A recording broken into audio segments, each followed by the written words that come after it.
production management group as well.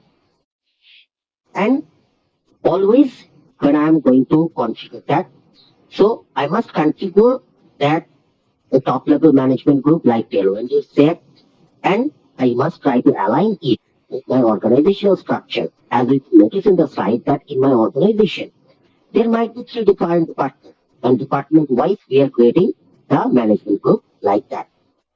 Sometimes large enterprises, they might have their presence all across the globe. In such cases, they might want to design their management group hierarchy as per geographical structure. Like if I assume Tailwind, they have their establishment in India, USA, and the United Kingdom. So they might start, instead of sales, corporate, and IT, they might create three management group by the name of like India, USA, and UK. So according to that geographical location, they might configure that also the one option as well. And it is always a best practice that we should try to create a separate management group for the production environment. Because production environment is one where all my resources are running, my users are working with them, and there I have to be very, very precise with everything. I can't afford to make a mistake. So it is a best practice to create the production management group separately and keep it completely separate than others. And that is why you should also plan to use something like a sandbox management group. Because my sandbox management group, it will be like my dashboard. Here I can make all the changes, I can make the experiment, and when I feel I have achieved exactly what I am trying to enforce, then I can actually replicate that to my production environment and as well. So that is, those are the points, those are the considerations that we always like to actually keep in mind when we are trying to build the management system. So these are little guidelines that will help us when we are trying to plan for our management group. And once we are done with the management part, the hierarchy wise, what is the next level? The next level is the subscription. And as we mentioned, that each subscription is actually a boundary.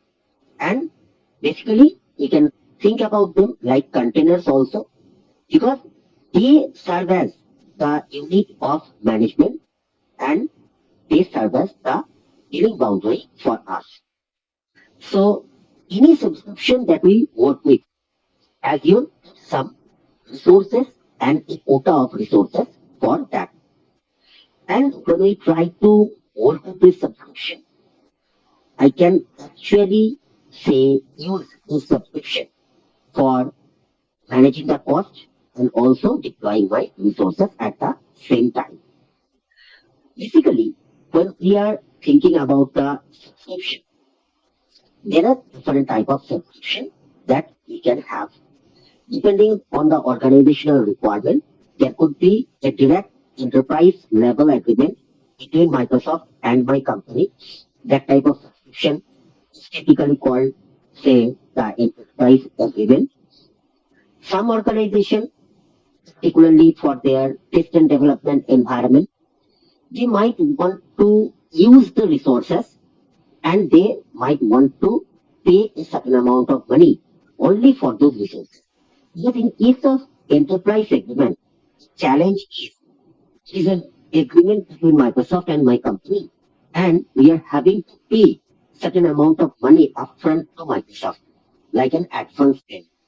And Microsoft is also committing to us that we are entitled for such amount of resources and a certain level of service level agreement.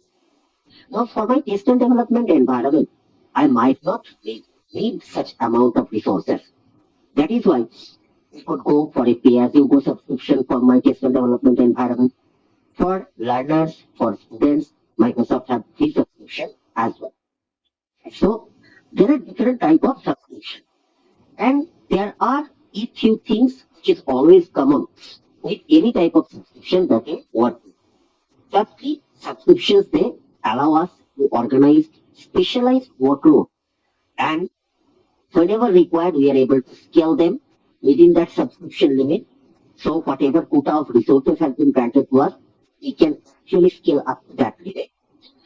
For each of the subscription, there will be a separate billing.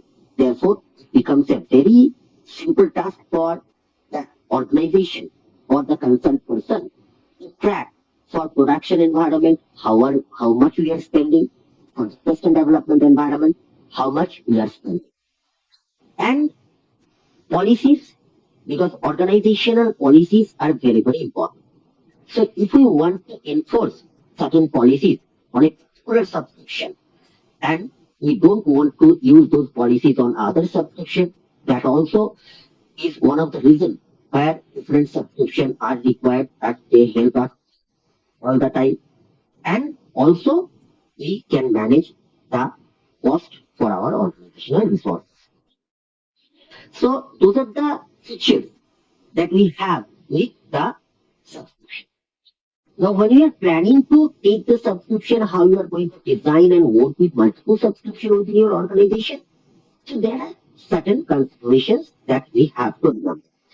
So, first of all, we must align our subscription with the business requirement. And basically, as per our organizational requirement, we might create multiple subscription. One of the most common thing is to have a separate subscription for the production environment, another separate subscription for the research and development environment. That is one of the most. Then we must consider the subscription and their scale limit as well, because each subscription will provide us a certain level of resources. And if the maximum limit that Azure is providing to us is not required, fulfilling my requirement, then definitely it is of no use. So we have to take that into account as well. Another point is when we are going to administer the subscription and the resources. Many organizations, they follow centralized management. That means they try to say specify or grant the permission to particular users or group when they are trying to manage the subscription. But sometimes some organization they might want to go for decentralized. It means particular subscription will have a particular administrator and particularly a billing administrator who will be responsible for managing the cost and everything. So those are the points we always consider before we decide to take different subscription. Another thing is we are going to ensure wherever possible we are going to dedicate a particular subscription for particular purposes. Because if I am dedicating a particular subscription for a particular purpose, in that case, because subscriptions are separate boundaries, it means it is not going to affect any other resource at all. If I try to give you a simple example, modern day, when we are looking at large enterprises, almost all the large enterprises there, they are actually using a hybrid environment. So they have a data center on them and they are taking a subscription from Microsoft Azure Cloud. When you are trying to establish connectivity between the two, so in that case, you'll be using different technologies like say Express Route or site-to-site VPN and all. So in such scenario, if you have a separate subscription for that, it segregates it from other resources, other traffic, and it helps the administrator track cost and enforce policies, everything on that. And particularly when you try to enforce the same policies, same settings, and grant the same level of permission on multiple subscriptions. One of the easiest way to manage that, put the subscription under the management group. Because if we configure any policy, if we enforce any policy on the management group level, then it can be directly inherited by all the subscriptions inside that particular management group. So that will help us manage the compliance, manage the security requirement and settings for that. And each person, when we are giving them the roles, like they are the owner of the subscription or they are the billing administrator, they must be very, very familiar with their responsibility. Because Azure, one of the advantage of the Azure cloud is Azure gives us a few more tools as well. Like in Azure, we could actually conduct something like an access review. So if I am granting some user some additional permission, in that case, with the help of the Azure Access Review, we can actually find out whether the correct user has been granted the correct privilege and whether they are using those privileges correctly or not. So those points are always very, very important when we are planning for our subscription and at any point while taking a new subscription, while working with the old subscription, we should always be focusing on those points as well. So here we are looking at an example of where we can actually use multiple subscriptions. One point to remember here is this particular slide, this particular say diagram that we are looking at is giving us just a guidance. And as you could notice that under the tail, first of all, the organization they have created their own management group by their name, and then they are segregating it based on the management group. Like they are creating the corporate management group and the IT management group alongside that, and then they are putting the subscription inside those management group when they are trying to work with that. And then inside the management group, they have organized multiple subscriptions. So for each department, they are creating a separate subscription. For the legal department, they're creating a subscription. So here, they're focusing on very specialized workload and the need for scaling, say, that particular subscription as well. And they're trying to manage and track cost for any particular organizational resources that we are trying to work with. So one of the key points is always like any organization, more often than not, they will have at least the test environment and the production environment. So this is one guidance that we can follow. That when we are trying to take multiple subscriptions, we might want to have a separate subscription for the research and development team, and we might want to have one or even more subscription for the production environment. So depending on very specialized workload, depending on the requirement of my organization, we might plan to have multiple subscriptions that we are trying to work.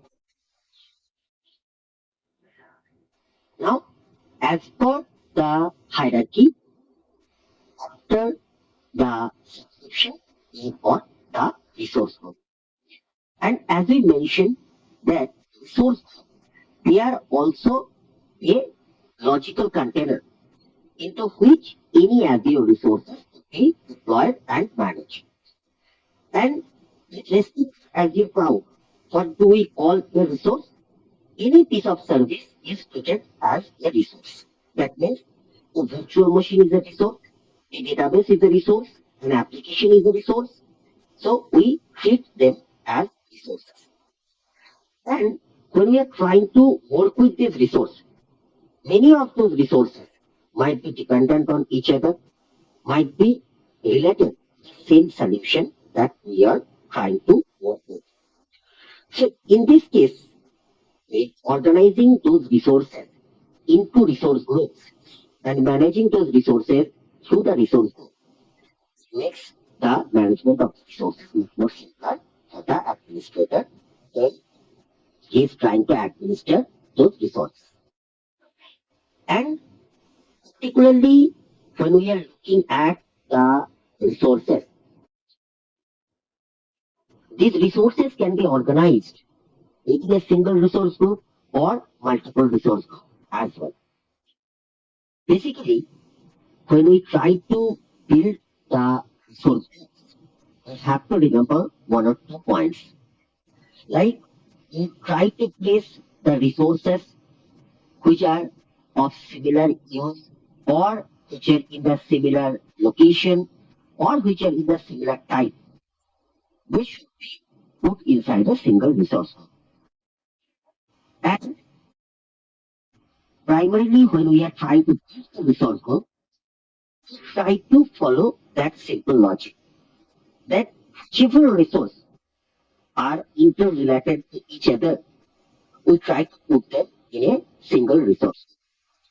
If you focus on this particular site and the diagram given to us, here we are trying to focus on a scenario where we have an SQL database, then we have a virtual network, and we have a virtual machine. So when I'm trying to deploy my virtual machine, I need a virtual network. And when I'm planning to deploy that SQL database inside that virtual machine, those three resources, they're very much interrelated. So one of the best practice is to put those three resources in a single resource group so we can manage them together. Whereas it could also be possible that an administrator might want I'm going to put these three resources, three separate resource groups as well. So when you are configuring the resource group, you have to organize the resources based on their life cycle.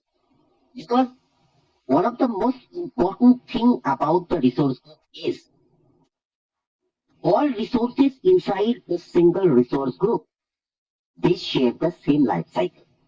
That means if I decide to deploy them many a time, they are all deployed at the same time.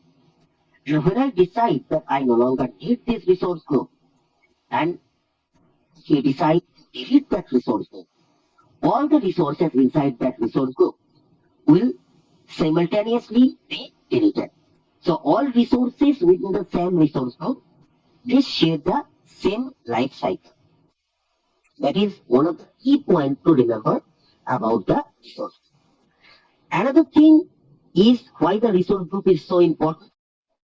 Sometimes we need to provide very specific level of permission to very specific users. Like I can apply the role permission to a group of resources and give that access to a particular administrative group. They will take care of that. Like in this example, if I want that this resource group should be handled by my database administrator team, so I can give them a role as per the Azure Active Directory, and then I can grant them the permission to manage that particular resource. So gives them much flexibility to work because now they have the complete control over the resource group and the resources inside that as well. And with resource group, we have one more feature also. Like resources, they can be deleted or modified intentionally or unintentionally. Therefore, protect the resources from deletion or maybe unwanted modification. Azure provides us the opportunity that we can put the resource locks on individual resources as well as the resource group itself. If we put the resource locks, then they will protect the resources either from being deleted or maybe modified, say, unwantedly. So that will be one more point that we have to remember when we are thinking about the resource. And we have to remember a few more points regarding the resource group. First point being, whenever we try to create a resource group, we must specify the location because that particular data about that location where we are creating the resource group, that will be the metadata which will be stored. Another thing is if the region where I am deploying the resource group, maybe there is an outrage in that region and that region is inaccessible at the time. So during that period, we can't update our resources in the resource group and other regions, the resources that I have deployed in other regions, they will still function as expected, but we still can't get them at the same time. That is one more point we have to remember. And resource groups, once we create we cannot rename them at all. If we don't like the name, we have to delete that resource group and we have to recreate them as well. But it is always possible that we can move the resources from one resource group to another. And whenever we create a resource group, by nature, a resource group is incremental. That means to start with, I might even start with a completely empty resource group, the resource group that do not have any resource at all. And then one by one, I can continue to add the resources inside that resource group as well. But we can never create one resource group inside another resource group. That means resource groups, they cannot be nested inside each other. So those are the points that we have to first understand and remember about the resource group. That what the resource group is, what it can do for us, and while creating the resource group, how we are going to plan about it. So, if you are planning for your resource group, then there are a few considerations. Like firstly, consider the group by their type. It means we try to put all the resources of the similar nature into a single resource group. Like you might create a resource group by the name of SQL resource group and put all the SQL databases that you are going to use into that resource group. Therefore, another example could be like you might have multiple web applications that you are working with.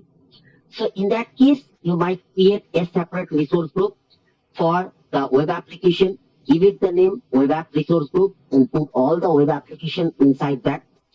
So when you are putting all the resources of similar type into a single resource group, it becomes much more easier for you as an administrator to track those resources, and if something is wrong with those resources, very easily you can troubleshoot them.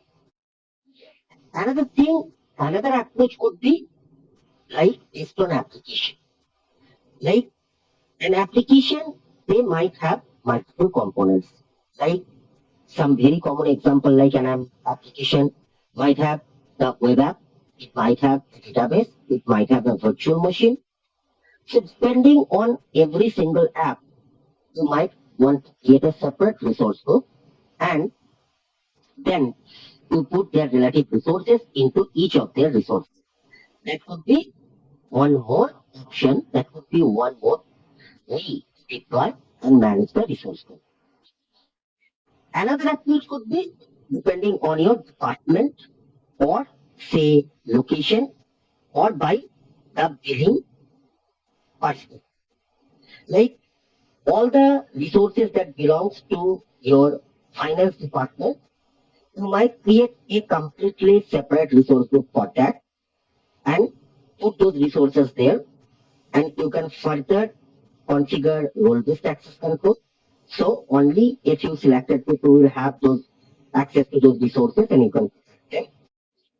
Location based, you might also create a resource group based on a particular Azure location, and there you put the resources that are required for you, or based on the billing boundary also you can configure that. But there are certain situations where your organization will have very specific requirements, and depending on your organizational strategies and their requirement, whichever is best suitable for your organization, you plan to deploy and manage your resource group based on that as well. And one more thing we always try to remember about the resource group, that is the life cycle of the resources. So if we want to deploy, update, and delete the resources at the same time, very easily we can put them inside the same resource group. Because we mentioned earlier that resources inside the resource group, they share the same life cycle. So if I feel that I need to deploy, update, and delete these resources together, we can put them into a single resource group. Else, we might want to put them in different resource group as well. And any compliance requirement is required. It is also one of the most important thing we have to remember. Because sometimes organizational policy or maybe government regulation will restrict us that we cannot deploy the resources in a particular Azure region. Therefore, if my organization have such kind of policies, if my organization have such kind of compliance requirement, then we must follow that. So while designing my resource group, I must plan that my resource group should not be deployed in that particular region, or any resource, they should not be deployed on that particular region. So when you are planning for your resource group, those are certain points that we have to remember when we are planning our resources.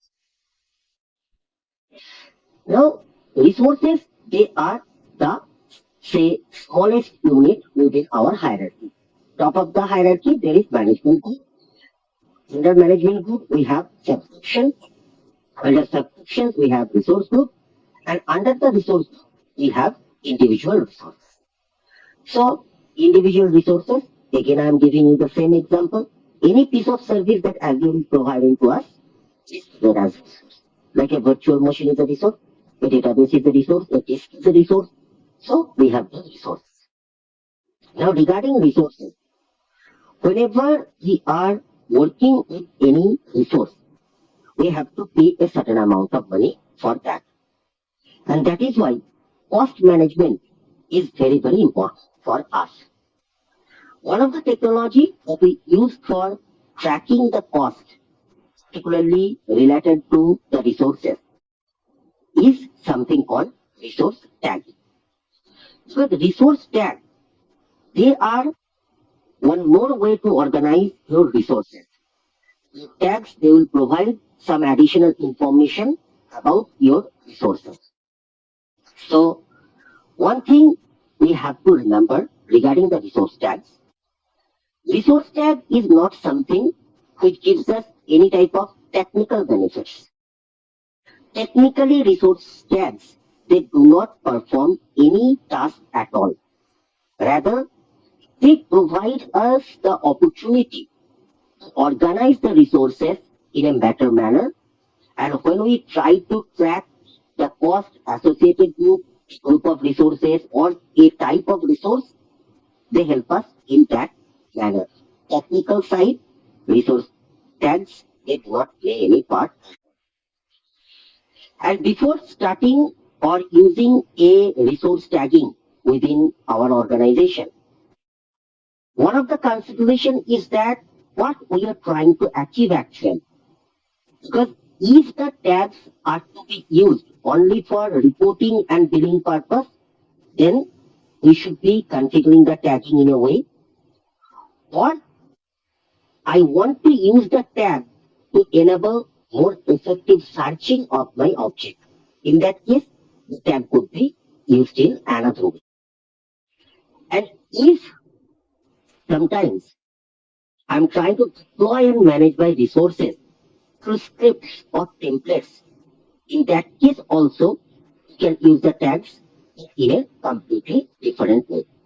So before planning or before deploying the tags on our resources, we must have a very proper planning for that how we are going to use the resource tags. Now regarding resource tag, one or two things we have to remember all the time. A resource tag is a simple key value pair. It means here we put a key as per our choice or maybe as per our organizational taxonomy. For example, in a large enterprise, we can expect that at least they have two environments to work with. One is the production environment, another is the test and development environment. So in this case, we could use the environment as the key. And then the value could be production or value could be research and development as well. Or maybe value could be test in that case as well. So a resource tag is always a key value pair. And you'll have to build that key value pair so we are able to enable the resource tag. Another thing to remember about the resource tag is you can assign one or more tags to any Azure resource or resource group or even the subscription. So, although tags will, unless we configure policy, tags will not be directly inherited by the resources from their parent resource group. Through policies, it can be configured that the individual resources they should inherit the tag from their parent resource group. You can configure that as well. And at any point of time, we can add, we can modify, and we can even delete the resource tag by using the different tools that Azure allows us to perform the administration. It could be the Azure portal, it could be the Azure PowerShell, it could be Azure CLI, and through them we can actually modify, we can add or delete the resource tag that we are trying to work with. So it is a common practice to put the resource tag on the resource group. But at the same time, that same point I am repeating that one must remember that resources inside a resource group will not automatically inherit the resource tag from its parent resource. So if we want that individual resources must inherit the tag from its parent resource group, then we must create a policy for that. And through that policy, we must ensure that the child resources they are inheriting the tag from their parent resource group. And when we are trying to deploy the resource tagging, so in that case, primary consideration should always be if my organization is having any specific terminology or taxonomy that I have to follow. If our organization already have very specifically defined terms for compliance and post record reporting, so we must use that. Like sometimes the organization they might define that each of the office location it is already defined, or maybe depending on the importance of the information what confidentiality level it should be maintaining that is already defined. So in those situations, while building my resource tagging, we must configure or we must consider those taxonomy that are already in place. Whereas whenever I am planning to use resource tagging as a best practice, we should be focusing on our IT infrastructure and try to align the resource tagging as per our IT infrastructure. Yet it is also possible in some cases, some organization they might be focusing on the business aligned resource tagging.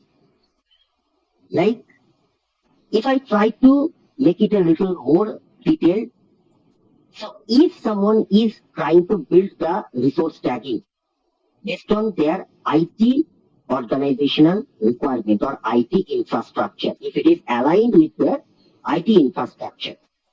So in that case, they focus on the workload, they will focus on the application, they will focus on the environment criteria. And using an IT aligned resource tagging, it always reduces the complexity for monitoring the assets. So one example could be like in any large enterprise, we could expect that there will be lot of printers they are using. So if you have multiple high-speed printer, so you are feeling that even having multiple high-speed printer is not able to fulfill your requirement.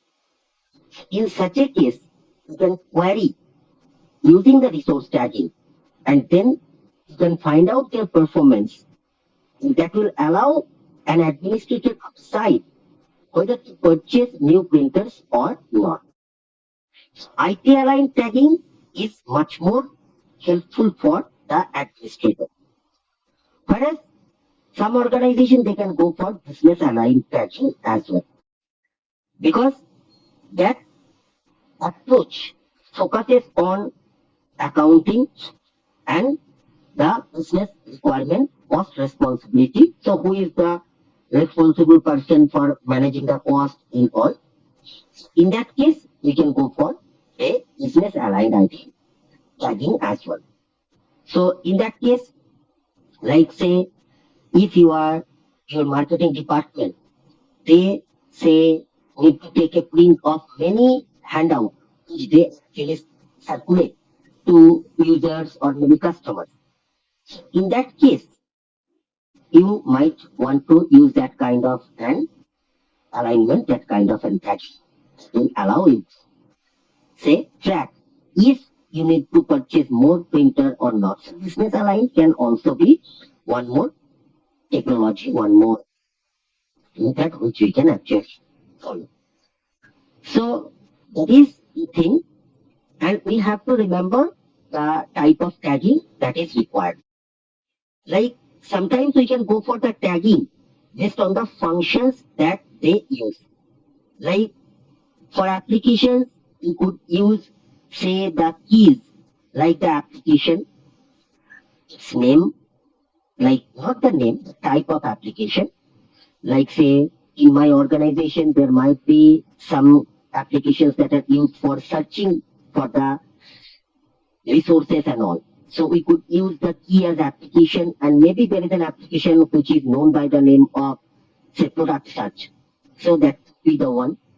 When we deploy the application, we try to deploy them into different tiers. Like we might have a database tier, we might have a web tier and all. So in that case, that tier can be used as key, and then I can specify the respective values like tier equal to database, take.db, tier equal to web and all. Then if that particular application might be requiring web servers to run, so I can even use the web server as a tag or as a key. And depending on that type of the web server, the Apache web server or IIS web server, I can specify that value. So depending on the functions, we can design the tagging. Depending on the purpose also, we can define the tagging. Like first, say business process is support. So that could be also one tagging that we can use. So one of the things is always remember one point, tags do not give us any technical benefit. They actually allow us to organize the resources and track the resources much easily and much quickly when we are trying to use them, and it allows us to track the billing related to a particular resource. So or a group of resources. Those are the things that we always remember when we are trying to design the resource tagging and the resource tagging policies. So once we have discussed about the object and their hierarchy, and once we have understood about their, say, the planning, the way we are going to design for them, we must select a compute solution that actually fulfill our organizational requirement.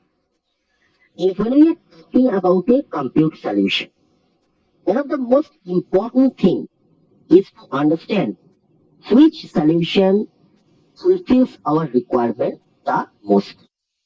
Because today when we look at any large enterprise, there actually we have a combination of on-prem resources as well as cloud resources. And we have already reached the hybrid cloud era. And before we actually choose the services, or before we actually choose the compute services for our organization, we would always try to remember what are the different offerings that a cloud gives us. Like we already know that in a cloud we have three types of services primarily. Infrastructure as a service, where the service provider provides me the underlying resources and manages the physical infrastructure in their own data center. It allows us to deploy our resources on top of that infrastructure.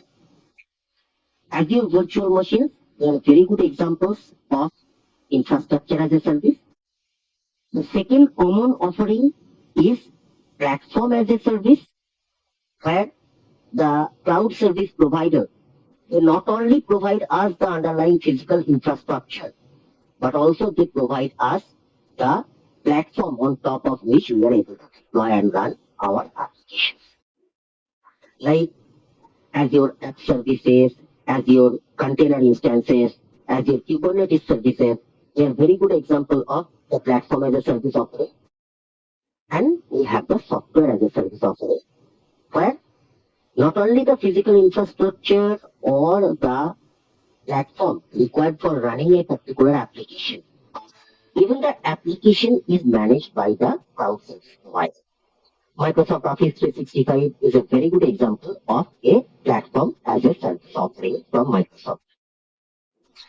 Today, alongside those three basic offerings, we have a few more offerings which are actually, say, a little bit of classification of those as well.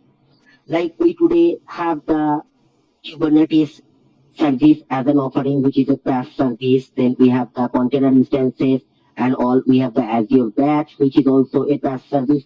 So practically, when we try to remember, we have to remember that there are primarily three type of service that a cloud servicer provide us.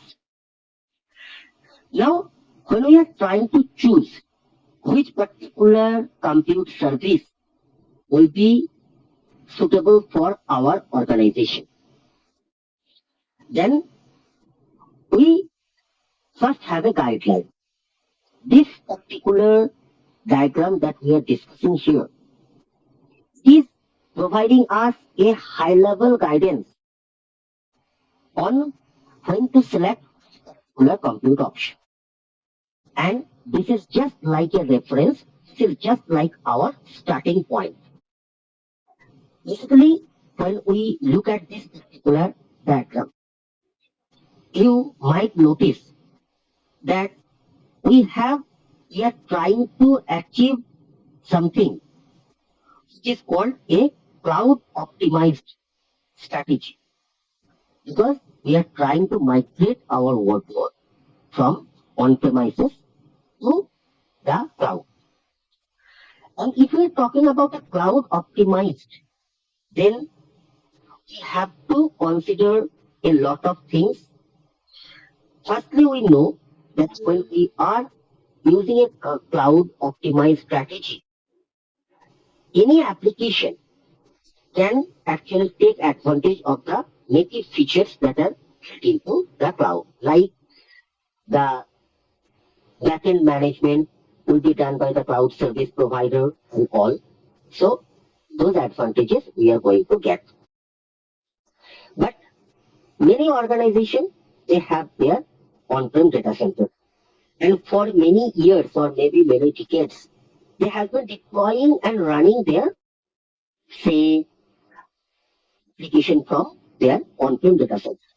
So in this case, for them, a lift and shift strategy will be very helpful for them to migrate their workload without having to redesign their application or making any changes to the application code.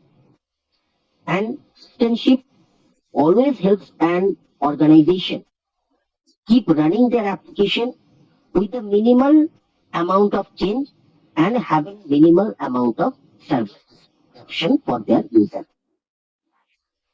And that is why Microsoft is providing us this type of a flowchart, which is just our starting point. It is a reference. It is not a foolproof solution that we should be following only this and we should not be following anything in this.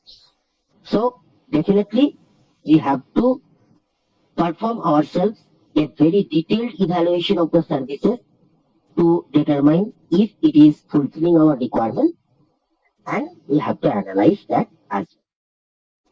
So when we start with the help of this particular diagram, when we are starting, so our first consideration is always how we are going to host, or what are the options we have for hosting our applications.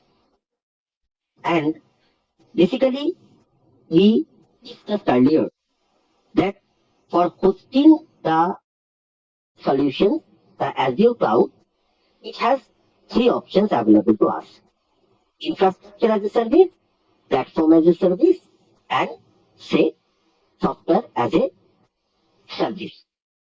So the hosting options, they will determine the developer and the cloud's provider's responsibility or the customer's responsibility. So we all know in this case that in case of infrastructure as a service, the underlying physical infrastructure, it will be managed by the service provider, and the virtual machines and anything else that will be managed by the customer. In case of platform as a service, the underlying physical infrastructure, the operating system in the virtual machine, and the runtime environment that is required for running an application, like the .NET framework or say Ruby, PHP, whichever, that will be managed by the service provider.